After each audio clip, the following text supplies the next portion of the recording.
আসসালামু আলাইকুম। এআরএসএস একাডেমিতে তোমাদের সবাইকে স্বাগতম। সুপ্রিয় এসএসসি 24 শিক্ষার্থী বন্ধুরা, দেখো তোমাদের জন্য আমি আজকে একটা অধ্যায়ভিত্তিক সৃজনশীল প্রশ্ন সমাধান পর্ব নিয়ে হাজির হলাম।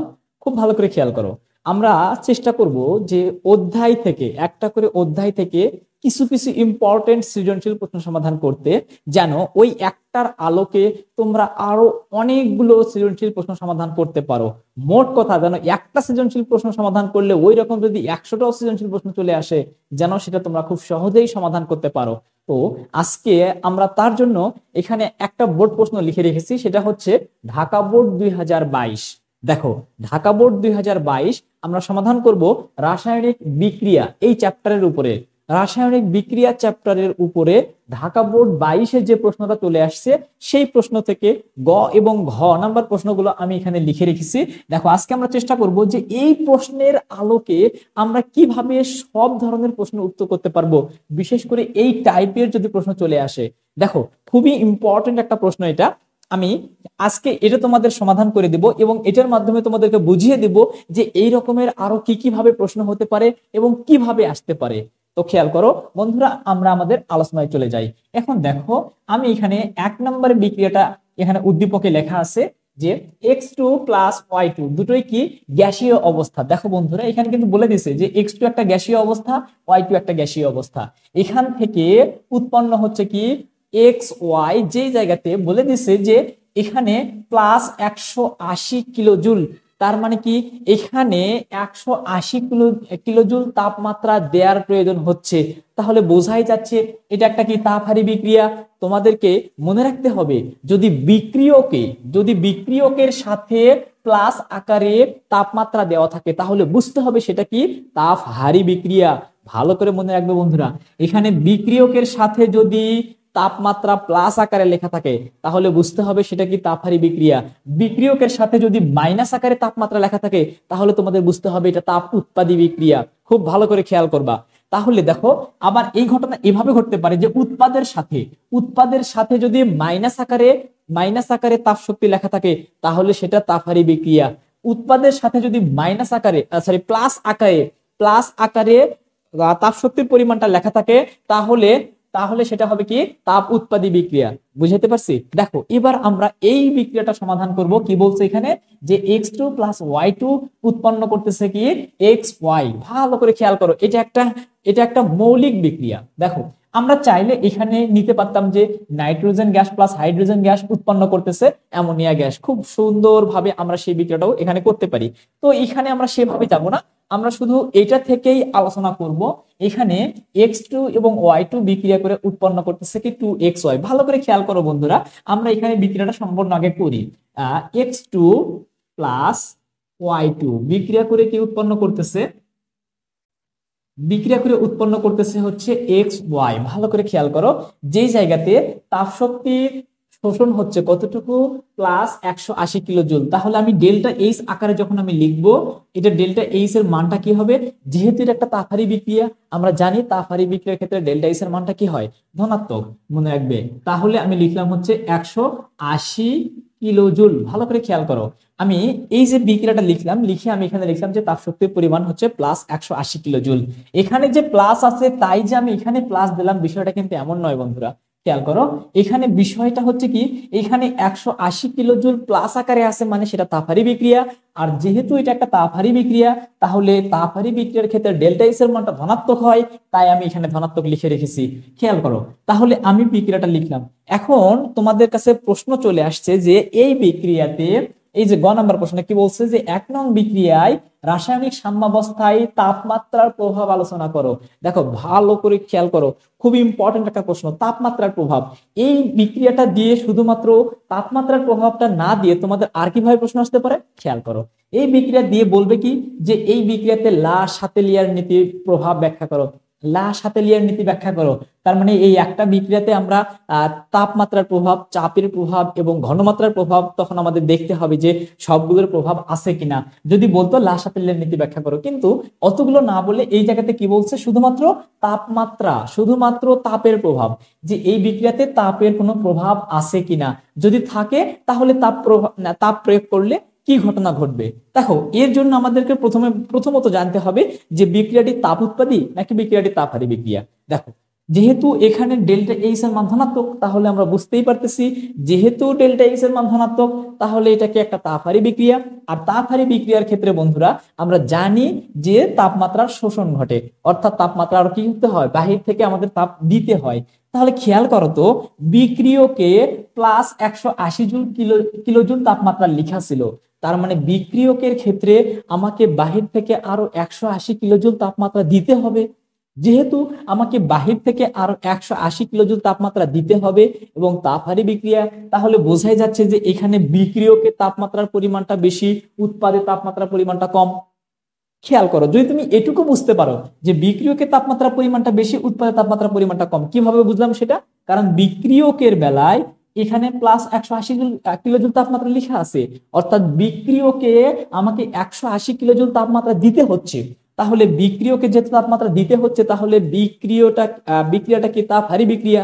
সহজভাবে মনে রাখবা, যদি তাপহারী বিক্রিয়া হয় তাহলে এই পাশে তাপের পরিমাণটা বেশি থাকে, যার জন্য আমরা কি করব বন্ধুরা, দেখো আমরা এটাকে লিখবো তখন ধ্বনি ধরে নেব আমরা যে এই পাশে x2 এবং y2টা হচ্ছে কি এরা ধ্বনি।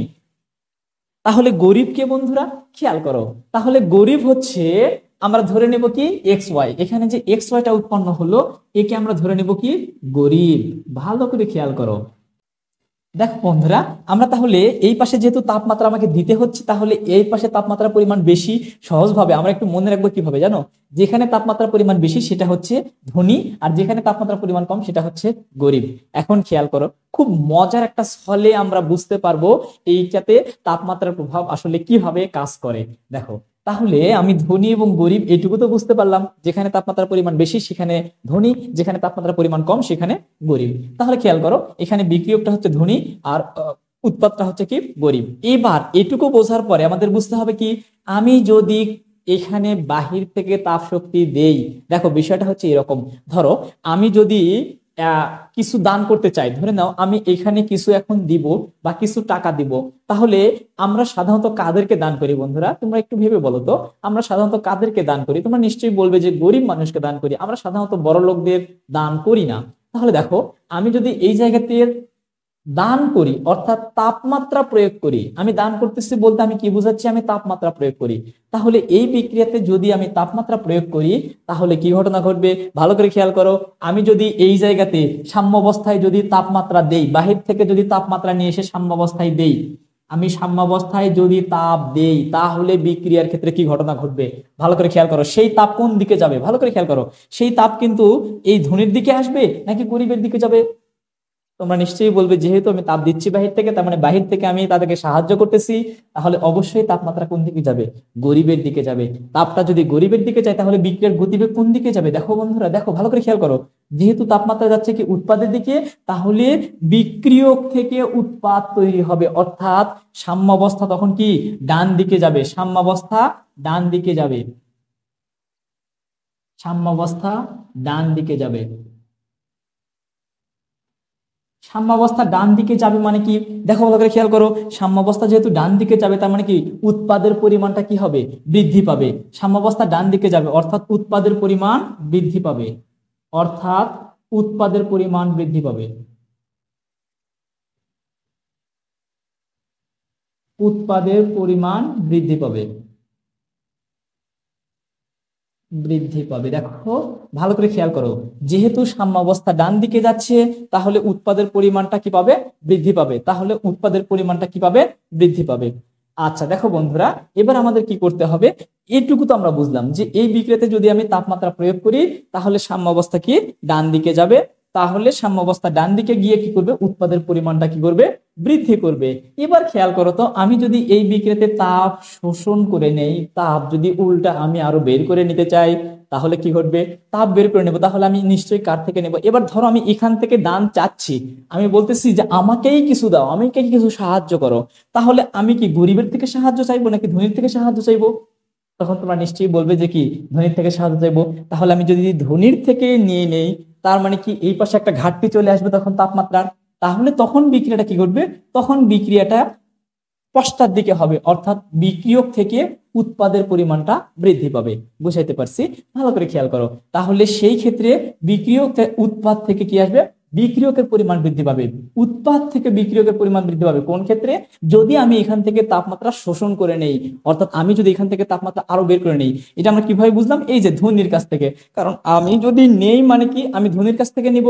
তাহলে আমি যদি ধ্বনির কাছ থেকে নেই তাহলে এখানে ঘাটতি চলে আসবে তাপমাত্রার। তাহলে আমি যদি বাহির থেকে তাপমাত্রা শোষণ করে নেই তাহলে এখানে ঘাটতি থাকার কারণে উৎপাদ থেকে বিক্রিয়কের দিকে বিক্রিয়াটা কি পশ্চাৎমুখী হবে। তাহলে সেই ক্ষেত্রে কি হবে? যে বিক্রিয়কের পরিমাণটা বৃদ্ধি পাবে এবং উৎপাদের পরিমাণটা কমে যাবে। ভালো করে খেয়াল করো, এই টাইপের বিক্রিয়া কিন্তু বোর্ড পরীক্ষাতে আসার জন্য খুবই ইম্পর্টেন্ট। এই একটা বিক্রিয়াতে আমাদের আরো একটা কথা বলতে পারে যে এই বিক্রিয়াতে চাপের প্রভাব আলোচনা করো। চাপের প্রভাব, ধরো একদম সেম বিক্রিয়া দিয়েছে, দিয়ে বলছে কি যে এই বিক্রিয়াতে চাপের প্রভাব আলোচনা করো। তাহলে এই বিক্রিয়াতে আমরা চাপের প্রভাব কিভাবে আলোচনা করব? দেখো,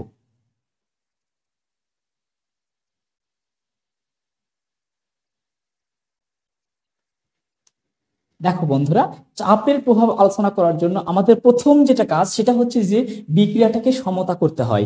বিক্রিয়াটাকে যদি আমরা সমতা করি তাহলে এই বিক্রিয়াতে সমতা করে কিন্তু উদ্দীপকে দেওয়াই আছে। তাহলে সমতা করে দিলাম।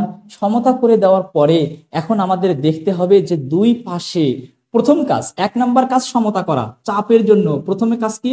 সমতা করতে হবে। সমতা সমতা করতে হবে। 2 নাম্বার কাজ আমাকে আগে লক্ষ্য রাখতে হবে। 2 নাম্বার লক্ষ্যটা কি বা 2 নাম্বার টার্গেটটা কি? আমাকে 2 নাম্বার টার্গেটটা হচ্ছে যে বিক্রিয়কে মোট মোল সংখ্যা এবং উৎপাদের মোট মোল সংখ্যা সমান কিনা। বিক্রিয়কের মোট মোল সংখ্যা, দেখো তো বিক্রিয়কে এখানে এক্স কয় মোল হবে? 1 মোল, কিছু নাই মানে 1 মোল। এখানে ওয়াই কয় মোল হবে? কিছু নাই মানে 1 মোল। তাহলে বিক্রিয়কের মোট মোল সংখ্যা কত বন্ধুরা? তোমরা বলবে কি 1 + 1 = কত? 2। তাহলে বিক্রিয়কের মোট মোল সংখ্যা 2 এবং দেখো তো উৎপাদের মোট মোল সংখ্যা কত? 2। ভালো করে খেয়াল করো, বিক্রিয়কের মোট মোল সংখ্যা এখানে কত হচ্ছে? 2 এবং উৎপাদের মোট মোল সংখ্যা কত হচ্ছে? এখানে 2। দেখো তো এই বিক্রিয়াতে বিক্রিয়কের মোট মোল সংখ্যা এবং উৎপাদের মোট মোল সংখ্যার মধ্যে কোনো কি পার্থক্য আছে? তোমরা বলবে নিশ্চয়ই না, কারণ 2 এবং 2 দুই পাশে কি মোট মোল সংখ্যা সমান হয়ে যাচ্ছে। যেহেতু মোট মোল সংখ্যা দুই পাশে সমান, তাহলে সহজভাবে মনে রাখবে যে এই বিক্রিয়াতে কোনো প্রকার কি চাপের প্রভাব নাই। চাপের প্রভাব নাই। চাপের প্রভাব, চাপের প্রভাব নাই। ভালো করে দেখো, আমাকে যদি এই বিক্রিয়াই দিয়ে বলতো যে উদ্দীপকের বিক্রিয়াটিতে বা 1 নম্বর বিক্রিয়াটিতে চাপের প্রভাব আলোচনা করো, তাহলে আমি কি বলতাম যে এই বিক্রিয়াটিতে চাপের কোনো প্রভাব নাই। চাপের প্রভাবের ক্ষেত্রেও আমাকে প্রথমত দেখতে হবে যে চাপের প্রভাব আছে কিনা। এর জন্য কটা শর্ত বললাম? 2টা শর্ত। শর্ত নাম্বার 1, সমতা করতে হবে বিক্রিয়াটা। যদি সমতা করে না দেওয়া থাকে তারপরে 2 নাম্বার কাজ কি? উভয় পাশে মোট মোল সংখ্যা হিসাব করতে হবে। যদি মোট মোল সংখ্যা কম বেশি হতো, দেখো এই ক্ষেত্রে আমাদের চাপের প্রভাব নাই। এখন চাপের প্রভাব আছে এরকমও কিছু বিক্রিয়া থাকতে পারে। যখন আমি একটা চাপের প্রভাব আলোচনা করে দেখাই কিরকম। এখন খেয়াল করো, যদি কখনো এরকম আসে যে nitrogen gas, nitrogen gas plus hydrogen gas বিক্রিয়া করে অ্যামোনিয়া উৎপন্ন করবে। বিক্রিয়া করে উৎপন্ন করবে কি? অ্যামোনিয়া। এবার খেয়াল করো তো, বিক্রিয়া করে যখন অ্যামোনিয়া উৎপন্ন করবে তখন এই পাশে দেখো, এই পাশে যখন এই পাশে এবং এই পাশের মধ্যে যোজনী যখন বা মোট মোলের সংখ্যা যখন 1 কম বেশি হবে তখন সহজ উপায় কি জানো? এই যে এর সঙ্গে যেটা আছে সেটাকে আমরা এর সাথে দিব, এর সাথে যেটা আছে সেটাকে আমরা এর সামনে দিব। দেখো তাহলে কিন্তু হাইড্রোজেনের সমতা হয়ে গেল। হাইড্রোজেন 3×6, হাইড্রোজেন এখানে 3×6, তাহলে 6 হাইড্রোজেন মিলে গেছে। এবার নাইট্রোজেনের ক্ষেত্রে কি করতে হবে? নাইট্রোজেন আছে 2টা, এই পাশে কিন্তু নাইট্রোজেন 2টা আছে, অর্থাৎ বিক্রিয়া সমতা হয়ে গেছে। এবার খেয়াল করো তো, যদি প্রশ্ন আসে যে এই বিক্রিয়াতে চাপের প্রভাব আলোচনা করো, হ্যাঁ এই বিক্রিয়া থেকেও কিন্তু তাপের প্রভাব আসতে পারে, চাপের প্রভাব আসতে পারে, ঘনমাত্রার প্রভাবও আসতে পারে। দেখো আমি শুধু চাপের প্রভাবটা এখন বলতেছি যে এই বিক্রিয়াতে চাপের প্রভাব আছে কিনা। প্রথমত কি করতে হবে দেখো বন্ধুরা, আগে দেখতে হবে যে মোট মোল সংখ্যা। প্রথমত কি? সমতা করা, আমি সমতা করে নিয়েছি। দ্বিতীয় কাজ কি? মোট মোল সংখ্যা। তাহলে দেখো এখানে উৎপাদের বিক্রিয়কের মোল সংখ্যা 1 মোল, এই জায়গাতে কয় মোল? 3 মোল। তাহলে মোট মোল সংখ্যা বিক্রিয়কে 4 মোল এবং উৎপাদের ক্ষেত্রে মোট মোল সংখ্যা কত? 2 মোল। দেখো তো মোট মোল সংখ্যার মধ্যে পার্থক্য আছে না? বিক্রিয়কের মোট মোল সংখ্যা এবং উৎপাদের মোট মোল সংখ্যার মধ্যে পার্থক্য আছে না? যদি পার্থক্য থাকে তাহলে চাপের প্রভাব আছে। চাপের প্রভাব আছে।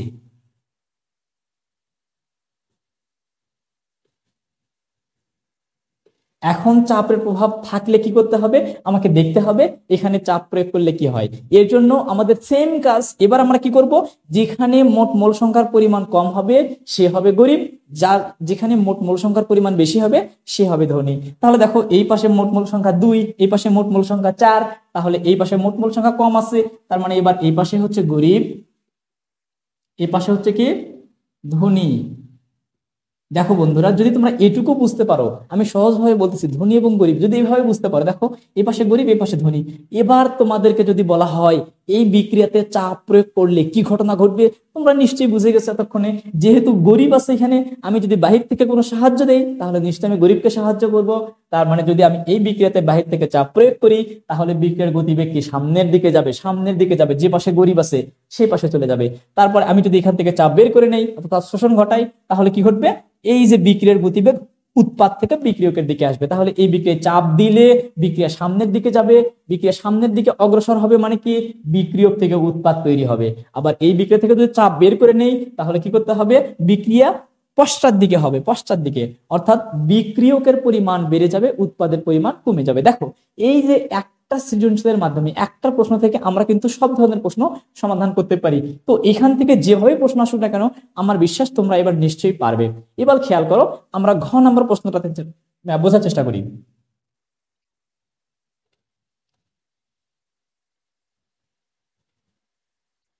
দেখো বন্ধুরা, এবার আমরা কি করব, ঘ নাম্বার প্রশ্নটা বোঝার চেষ্টা করব। ঘ নাম্বার প্রশ্নে বলছে কি, উদ্দীপকের 2 নম্বর এবং 3 নম্বর বিক্রিয়াটা কি ক্ষেত্রে জারণ বিজারণ বিক্রিয়াকে সমর্থন করে কিনা আমাদের এটা জানতে চাইছে, অর্থাৎ 2 নম্বর বিক্রিয়া এবং 3 নম্বর বিক্রিয়া। ভালো করে খেয়াল করো, 2 নম্বর বিক্রিয়া দিতেছে কি ferrous chloride plus chlorine gas যুক্ত হয়ে কি ফেরিক ক্লোরাইড উৎপন্ন করলো, এবং 3 নম্বর বিক্রিয়াতে কি potassium hydroxide plus sulphuric acid যুক্ত হয়ে কি উৎপন্ন করলো পটাশিয়াম সালফেট প্লাস পানি। এই যে দুইটা বিক্রিয়ার ক্ষেত্রে আমাকে বের করতে হবে কি, যে এই দুইটা বিক্রিয়াতে আমাদের মোট তোমার হচ্ছে জারণ মান বের করতে হবে, যে কার জারণ মান কমতেছে কার জারণ মান বাড়তেছে। সহজ ভাবে মনে রাখবে। দেখো আমরা প্রথমত 2 নম্বর বিক্রিয়াটা দিয়ে বোঝার চেষ্টা করি। দেখো 2 নম্বর বিক্রিয়াটা কি ছিল, FeCl2 প্লাস Cl2 বিক্রিয়া করে উৎপন্ন করলো কি FeCl3 ফেরিক ক্লোরাইড। এবার খেয়াল করো তো বন্ধুরা, আমাদের এই বিক্রিয়াটিতে আমাদের যদি বলে যে এই বিক্রিয়াটিতে জারণ বিজারণ বিক্রিয়া ঘটেছে কিনা, প্রথম শর্ত কি, জারণ বিজারণ বিক্রিয়া কিভাবে ঘটে। যদি জারণ বিজারণ বিক্রিয়া নিয়ে কোনো সমস্যা থাকে তাহলে অবশ্যই আমার ক্লাসটা করে আসবে আগে। আমি আমার এই ভিডিও ডেসক্রিপশন বক্সে আমার পূর্বের জারণ বিজারণ বিক্রিয়া নিয়ে যে ক্লাসটা আপলোড করা আছে সেটার লিঙ্ক দিয়ে রাখবো। অবশ্যই জারণ বিজারণ বিক্রিয়াটা আগে বুঝে আসবে। এবার দেখো, আমরা যেহেতু জানি যে এখানে একটা যৌগ, এইটা একটা অণু কিন্তু পরমাণু, এর সাথে আর কোনো কিছু কি আছে, এখানে ক্লোরিনের সঙ্গে আর কোনো পরমাণু যেহেতু যুক্ত নাই, মনে রাখবে যেই পরমাণুর সাথে বা যেই অণুর সাথে আর কোনো পরমাণু যুক্ত থাকে না, অর্থাৎ অন্য কোনো পরমাণু যুক্ত থাকে না, সেই ক্ষেত্রে তার মোট জারণ মান হচ্ছে 0। আচ্ছা খেয়াল করো, আবার দেখো এই জায়গাতে আয়রন কি করছে, আয়রন দুটো ইলেকট্রন এখানে কি করছে, ত্যাগ করছে। সেই দুটো ইলেকট্রন কিন্তু ক্লোরিন গ্রহণ করছে, কারণ আমরা জানি যোজনী পাল্টাপাল্টি করে যৌগ গঠিত হয়। তাহলে বোঝাই যাচ্ছে এই 2টা হচ্ছে আয়রনের যোজনী। আবার এখানে লেখা নাই মানে এই পাশে 1 থাকবে, সেই 1টা হচ্ছে কি ক্লোরিনের যোজনী। খেয়াল করো, তাহলে আয়রন এখানে কি, এখানে আয়রনের জারণ মান +2 আর ক্লোরিনের জারণ মান কি -1। এবার খেয়াল করো, তাহলে এই পাশে এসে কি হয়ে যাচ্ছে, এখানে আয়রনের জারণ মান কি +3 না, কারণ এখানে আয়রন 3টা ইলেকট্রন ত্যাগ করলো, সেই 3টা ইলেকট্রন ক্লোরিন গ্রহণ করলো। তাহলে এই পাশে আয়রনের জারণ মান +3, আবার এই পাশে ক্লোরিনের জারণ মান কত -1। মোস্ট ইম্পর্টেন্ট কথা, দেখো বন্ধুরা খেয়াল করো, এখানে আয়রনের জারণ মান +2 থেকে বেড়ে গিয়ে হয়েছে কি +3। জারণ মান যদি বেড়ে যায় তাহলে মনে রাখবে সেটা জারণ বিক্রিয়া।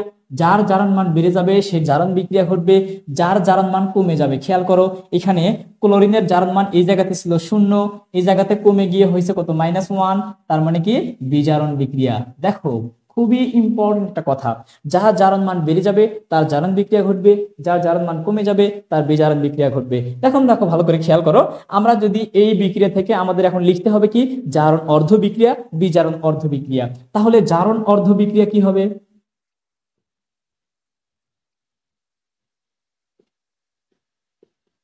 জারণ অর্ধ বিক্রিয়া। দেখো জারণ অর্ধ বিক্রিয়া মানে কি Fe2 পজিটিভ কারণ এখানে Fe2 পজিটিভ আকারে ছিল আয়রন, আয়রন এখানে 2 পজিটিভ আকারে ছিল, এই জায়গাতে কি হয়ে গেছে 3 পজিটিভ, তার মানে কি আয়রন আরো একটা ইলেকট্রন ত্যাগ করেছে। তাহলে Fe2 পজিটিভ মাইনাস কি ইলেকট্রন, Fe2 পজিটিভ একটা ইলেকট্রন ত্যাগ করলে কি উৎপন্ন করলো Fe3 পজিটিভ, Fe3 পজিটিভ, এই যেটাই হলো কি জারণ অর্ধ বিক্রিয়া। তাহলে বিজারণ অর্ধ বিক্রিয়া কি হবে, বিজারণ অর্ধ বিক্রিয়া, বিজারণ অর্ধ বিক্রিয়া খেয়াল করো, বিজারণ অর্ধ বিক্রিয়া তাহলে কি হবে, ক্লোরিন এখানে কি একটা নিরপেক্ষ পরমাণু ছিল, তাহলে ক্লোরিন এই পাশে এসে কি -1 হয়ে গেছে, তার মানে ক্লোরিনের ক্ষেত্রে কি করতেছে যে chlorine plus electron, chlorine electron গ্রহণ করতেছে, ক্লোরিন নেগেটিভ আয়ন তৈরি করতেছে। এই যে দেখো এটাই হচ্ছে জারণ অর্ধ বিক্রিয়া, এটা হচ্ছে বিজারণ অর্ধ বিক্রিয়া। এই যে জারণ অর্ধ বিক্রিয়া বিজারণ অর্ধ বিক্রিয়া যদি তোমরা বুঝতে পারো, তাহলেই কিন্তু আমরা এই বিক্রিয়া থেকে বলতে পারি যে এই বিক্রিয়াতে জারণ বিজারণ যুগপৎ ঘটেছে, বা জারণ বিজারণ একই সাথে ঘটেছে, বা জারণ বিজারণ বিক্রিয়াকে সমর্থন করে। এই টাইপের যে কোনো প্রশ্ন আসলে তোমরা নিশ্চয়ই পারবে। এবার খেয়াল করো, আমরা 3 নম্বর বিক্রিয়াটা দেখি যে 3 নম্বর বিক্রিয়াটা জারণ বিজারণ বিক্রিয়াকে সমর্থন করে কিনা আদৌ, আমরা চেষ্টা করি।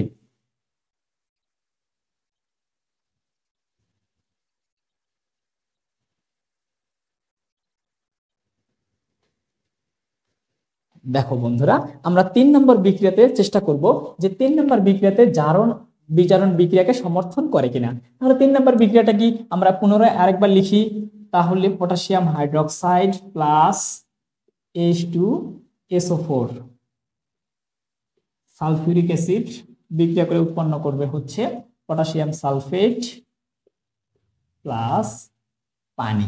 ভালো করে খেয়াল করো, এই বিক্রিয়াটিতে জারণ বিক্রিয়া বিজারণ বিক্রিয়া একসঙ্গে ঘটেছে কিনা আমরা সেটা বোঝার চেষ্টা করি। তাহলে এটাকে যদি আমরা বিয়োজিত করি তাহলে আমরা কি পাবো, আমরা জানি পটাশিয়াম পজিটিভ আয়ন আর হচ্ছে OH কি নেগেটিভ আয়ন।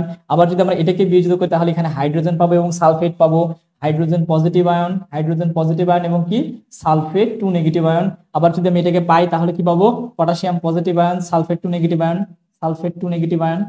আবার এই জায়গাতে আমি যদি পানিকে ভাঙাই তাহলে আমি কি পাবো, হাইড্রোজেন পজিটিভ আয়ন এবং কি হাইড্রোক্সিল নেগেটিভ আয়ন। ভালো করে খেয়াল করো, আমি আগে এটাকে আয়ন আকারে লিখলাম, কেন লিখলাম সেটা একটা কারণ আছে। দেখো এবার আমরা কি করব, তাহলে বুঝতে পারতেছি এই জায়গাতে পটাশিয়ামের জারণ মান কত +1, এই জায়গাতে হাইড্রোক্সিলের জারণ মান কত -1, এই জায়গাতে হাইড্রোজেনের জারণ মান কত +1, এই জায়গাতে সালফারের জারণ মান কত, সালফেটের জারণ মান কত -2। আবার এই জায়গাতে দেখো পটাশিয়ামের জারণ মান কত +1, এই জায়গাতে সালফেটের জারণ মান কত -2, এই জায়গাতে হাইড্রোজেনের জারণ মান কত +1, হাইড্রোক্সিলের জারণ মান কত -1। প্রথমত আমি জারণ মানগুলো আগে লিখলাম। এখন খেয়াল করো তো বন্ধুরা, জারণ মান কি কারোর কমতেছে কি কারোর বাড়তেছে কিনা। যদি কারোর কমে যায় তাহলে তার বিজারণ বিক্রিয়া ঘটবে, আর যদি কারোর বেড়ে যায় তাহলে তার জারণ বিক্রিয়া ঘটবে। এখন খেয়াল করি আমরা, দেখো পটাশিয়ামের জারণ মান এই পাশে বিক্রিয়কে ছিল +1, উৎপাদের ক্ষেত্রেও কি +1, জারণ মান কমছে নাকি বাড়ছে, কিছুই ঘটেনি, তার মানে কি জারণ বিজারণ বিক্রিয়া ঘটেনি পটাশিয়ামের ক্ষেত্রে। আবার খেয়াল করি হাইড্রোক্সিলের জারণ মান এই পাশে ছিল -1, এই পাশে হাইড্রোক্সিলের জারণ মান কত -1, তার মানে তোমার জারণ মান কোনো পরিবর্তন ঘটেনি, তার মানে এই ক্ষেত্রেও কি জারণ বিজারণ বিক্রিয়া কিছুই ঘটেনি। এবার খেয়াল করো, এই পাশে হাইড্রোজেনের জারণ মান ছিল +1, এই পাশেও কিন্তু হাইড্রোজেনের জারণ মান +1, তাহলে হাইড্রোজেনের ক্ষেত্রেও জারণ বিজারণ বিক্রিয়া কোনোটাই ঘটেনি। এবার খেয়াল করো সালফেটের জারণ মান, এই পাশে সালফেটের জারণ মান কি, এই পাশে সালফেটের জারণ মান হচ্ছে -2, এই পাশেও সালফেটের জারণ মান কত -2। তাহলে দেখো তো এই বিক্রিয়ার ক্ষেত্রে কারোর জারণ মান কি কম বেশি হয়েছে। তোমরা নিশ্চয়ই বলবে যে এই বিক্রিয়াতে কোনো মৌলের বা কোনো অণুরই জারণ মানের কম বেশি হয়নি। যেহেতু কারোরই জারণ মান কম বেশি হয়নি, তার মানে এটা জারণ বিজারণ বিক্রিয়াকে সমর্থন করে না, জারণ বিজারণ বিক্রিয়াকে কি করে না, সমর্থন করে না, জারণ বিজারণ বিক্রিয়াকে সমর্থন করে না।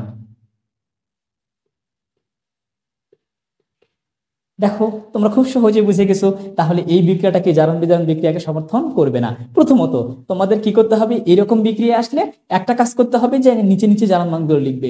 যদি জারণ মানগুলো লিখতে পারো দেখবে কার ক্ষেত্রে জারণ মান বাড়তেছে, যার ক্ষেত্রে জারণ মান বেড়ে যাবে বিক্রিয়ক থেকে উৎপাদের বেলায় যার জারণ মান বেড়ে যাবে তার জারণ অর্ধ বিক্রিয়া ঘটবে, যার জারণ মান কমে যাবে তার বিজারণ অর্ধ বিক্রিয়া ঘটবে। কিন্তু যদি জারণ মান কম বেশি না হয়, জারণ মান যদি বিক্রিয়ক এবং উৎপাদের মধ্যে কোনো প্রকার কম বেশি না হয়, তাহলে বুঝে নিতে হবে সেটা জারণ বিজারণ বিক্রিয়াকে সমর্থন করে না, অর্থাৎ সেই বিক্রিয়ায় জারণ বিজারণ ঘটবে না। দেখো এই টাইপের যে কোনো প্রশ্ন তোমরা যদি পরীক্ষাতে পেয়ে থাকো, আমার বিশ্বাস তোমরা এবার সমাধান করতে পারবে। এবং মনে রাখবে এই অধ্যায় থেকে যদি প্রশ্ন আসে এই টাইপের উপরে প্রশ্ন আসার সম্ভাবনা সর্বাধিক। আমি যদি এটাকে বলি যে এই টাইপের প্রশ্ন কত পার্সেন্ট ভাবে আসতে পারে, আমি একদম বলতে পারি 99.99%। এতটা গুরুত্বপূর্ণ এই টপিকগুলো, অর্থাৎ লা-শাতিলিয়ান নীতি এবং জারান বেজারান বিক্রিয়ার যুগপৎ ঘটে কিনা, খুবই ইম্পর্টেন্ট, মোস্ট ইম্পর্টেন্ট। খুব ভালোভাবে এই আমার ক্লাসটা বোঝার চেষ্টা করবে। তো যদি ক্লাসটি তোমাদের ভালো লেগে থাকে অবশ্যই লাইক কমেন্ট শেয়ার করবে, এবং আমার চ্যানেলটিকে যদি তোমাদের ভালো লেগে থাকে তাহলে অবশ্যই সাবস্ক্রাইব করে আমার পাশে থাকবে। ধন্যবাদ।